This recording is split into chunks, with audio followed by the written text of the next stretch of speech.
5, 4, 3, 2, 1.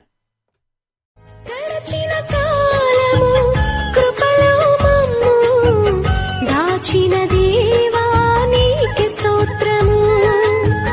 పగలు రేయి కనుపాపవలే కాచిన దేవా నీకే స్తోత్రము.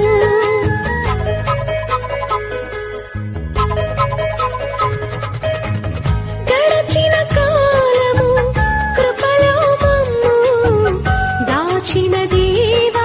మరి ఇప్పుడు మన ప్రభువైన యేసుక్రీస్తు వారి కృప, తండ్రి అయిన దేవుని యొక్క ప్రేమ, పరిశుద్ధాత్ముని యొక్క అన్యోన్య సహవాసము సన్నిధి కూడి ఉన్న మనకును, లోకంలోని సకల పరిశుద్ధులకును, మరి ముఖ్యంగా గ్లోరియస్ అపోస్టలిక్ చర్చ్ పరిచర్యలకును సదాకాలము తోడ